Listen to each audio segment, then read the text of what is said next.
This is Brown here with another Blu-ray update, and I just picked up a copy of Martin Scorsese's The Aviator on Blu-ray. I got this one off of Amazon used, and it works just fine. So if anyone out there wondering about used on Amazon or anywhere, actually I just say Amazon because that's where I go, but yeah, you can definitely trust them. It really, watch for the ones with really high star ratings, but I haven't had any problems with any use so far. So onto the movie itself, and there's the back there. This was filmed in 2004. Leonardo DiCaprio plays Howard Hughes. You've got Kate Blanchett plays Katharine Hepburn. John C. Reilly, he's like the kind of the money manager for Howard Hughes, his assistant, and just a lot of great characters. Alec Baldwin, who later would be rejoined DiCaprio and Scorsese's The Departed. But I just love Marty Scorsese. Thank you so much, Marty, for making such great films and loving cinema as much as you do to make these kind of films. It's definitely filmed with like an older style. It tries to capture like that 1920s to 1940s style with like the coloring, the way it's like shot and edited together, the acting, the way their costumes are, the way they act, just everything. There actually is a little bit of CGI in this, for like the dog fights, but that's not really like a kind of distraction.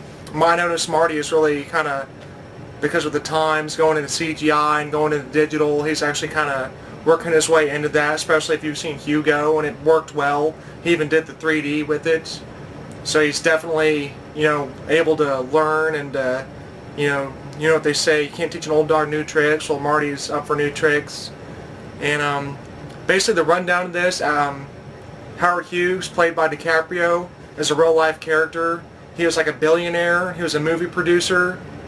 He produced, like, at that time, it was Hell's Angels, because he was an aviator, a pilot, and it was like the most expensive. It was like $2 million that they filmed it, but then because of the talkies, because it was all, they filmed it silent, so they actually reshot the whole film for another $2 million, making it the most expensive film at that time. Then he went on to make like The Outlaw, which was kind of, literally, it's like he says in the film, it's a film about tits. I forget what's her name, Jean Harlow, I think, is the actress, real life actress. But yeah, he tried to, because actually originally he produced Scarface, the original Scarface, because that was all violence, and the censorship board didn't want to allow that, and they pushed it into the audience seeing it. Then they went for The Outlaw, but before those they did the Hell's Angels, and it just goes through his story and his like relationship with Katharine Hepburn and other actresses, and just like him with all of his money.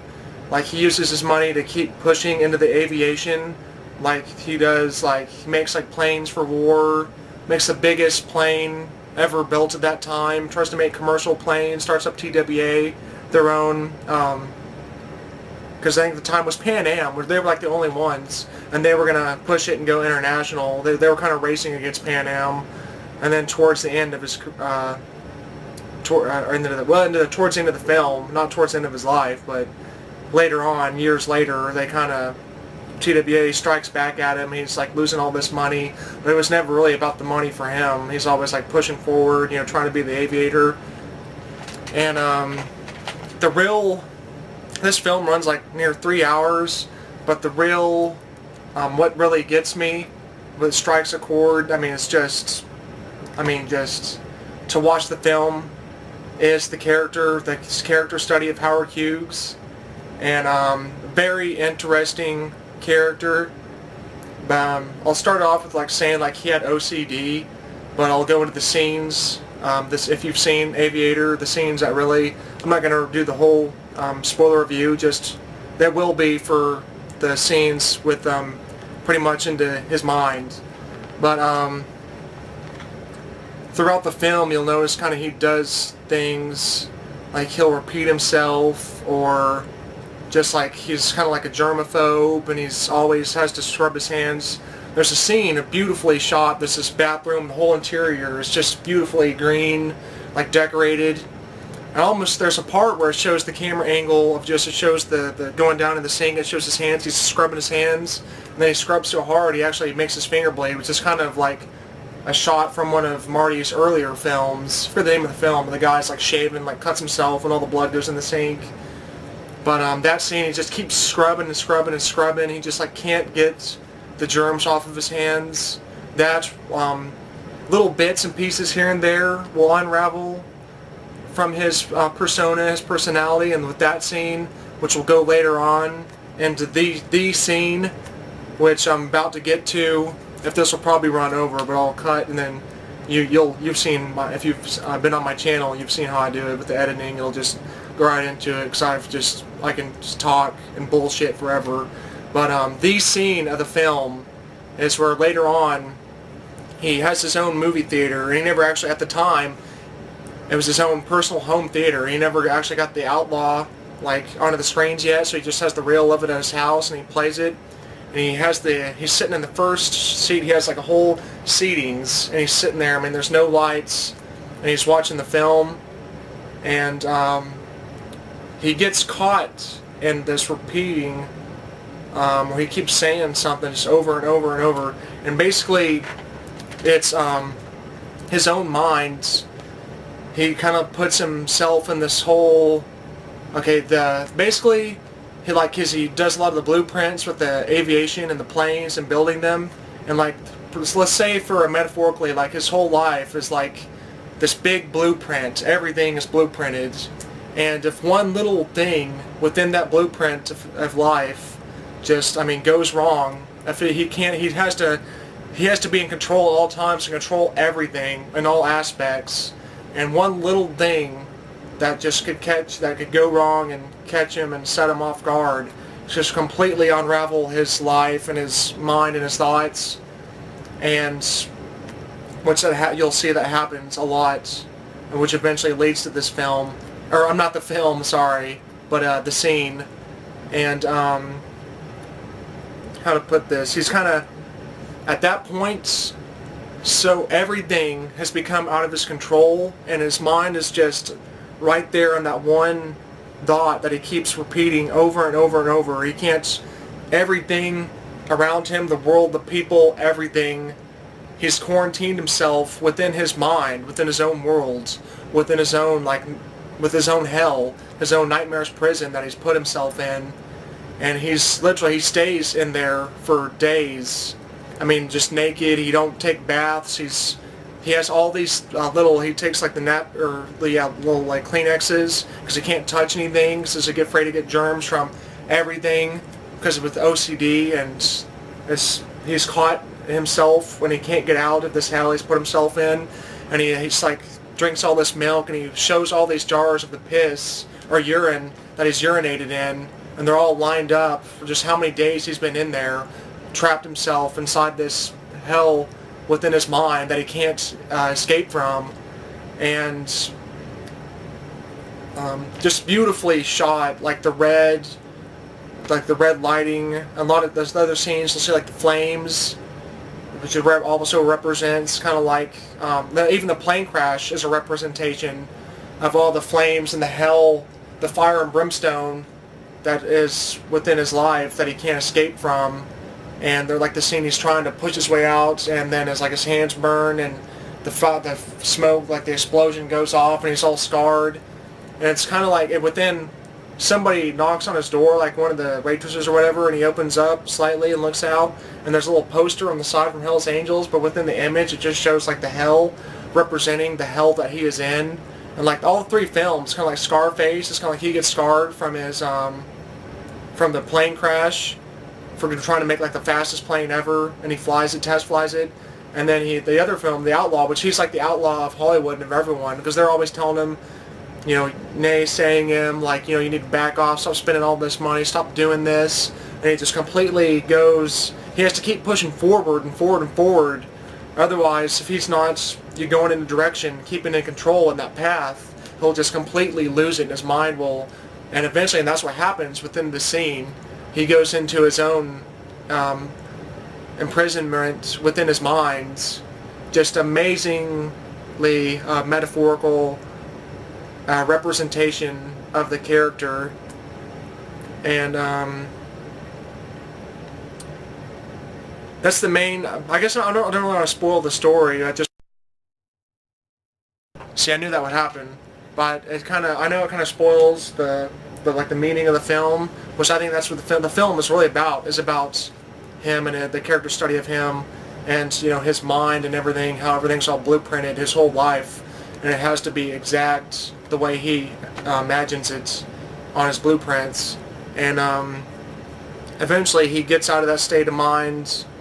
But then in the very end, he catches, after he flies the biggest plane, and he beats, like, he goes to court, he beats them at court. He don't have to go to prison or serve or any time or pay fines or anything. And everyone's like all for him, and when he flies his plane, it actually, because it said, this plane has never flied, you can't be flown, and he actually does it. And he kind of puts himself back on track, and he's not like all germophobic. Then in the end, he starts repeating himself in this loop, the way of the future, the way of the future, the way of the future, the way of the future. And the very final image is just him close up of his face, like right here. It's like the darkness, and he's like within his mind, he's caught, and he's like trying to stop himself. He can't stop. He's found himself there again. The way of the future, the way of the future, the way of the future. He's trying to escape it, and it just goes to show. I mean, in life, we never can escape our minds. Our minds are. It's kind of like the Paul Thomas Anderson's The Master, which is why I love that film. It goes to show, we try to control our emotions, but our emotions are our master, and it's not there's no one else as the enemy. Its enemy is ourself, and we put ourselves in these hellish, nightmarish mind prisons. And I'm trying to describe this as best I can. You really have to see it, I guess. The whole story works into the scenes of that. I think it's done very well, even with the near 3 hours, because you'll see each little individual kind of see things, and they'll finally gets into that state of his hellish, fire and brimstone mindset, which he cannot escape. And even the very beginning, the opening sequence, he's standing there naked as a little kid, and his mom's giving him a bath, and he has to spell out the word quarantine, because he has to quarantine himself from everything within the world and with everyone and just everything, really. And I guess I could just keep rambling on about the same shit, but you gotta watch this for yourself. Just watch all of Martin Scorsese's films. Like him, like Leo's like his new De Niro. It was like the first, I think it was like Gangs of New York first, and then Aviator, then Departed, then Shutter Island, which this is very similar to Shutter Island. No, I guess the character actually really isn't, but it goes along that same psychological, mindset, because because of what happened in his life. Have you ever seen Shutter Island? And he imprisons his own mind within his own world. He blocks out the world, and he's just, stays on that, which is kind of like the same way the Howard Hughes in this, what they portray. And now they're supposed to be going on, well, Marty's doing The Silence next, and they're supposed to do Wolves of Wall Street, which will have Leo, De Niro again, and Joe Pesci, supposedly. Keep my fingers crossed that film gets made, but Silence is on the way, Japanese cast. Just love Martin Scorsese, all-time, legendary filmmaker. Luckily, we're alive in this time to see Marty's films. I just love his films so much. And if you gotta go on YouTube here and just look up all the interviews with Scorsese, such a very knowledgeable man about cinema, knows his films, his history of the cinema, kind of the way, like, what the films portray from time to time, the changes, even the filmmaking. He gives great advice. Anyone out there trying to be filmmakers.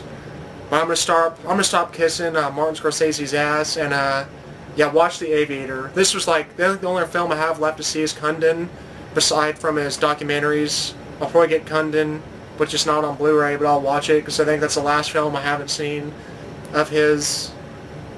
Got all this other stuff, of course. Hear me ramble in my mouth, bullshitting. So yeah, Martin Scorsese's the Blu-ray. The Aviator, starring Leonardo DiCaprio, Kate Blanchett, John C. Reilly, Alec Baldwin, Kate Beckinsale's in this. The guy from Alien and Brazil, what's his name? Ian Holm is in this. Just watch this. Aviator on Blu-ray. And that's my review for that. And thank you for watching.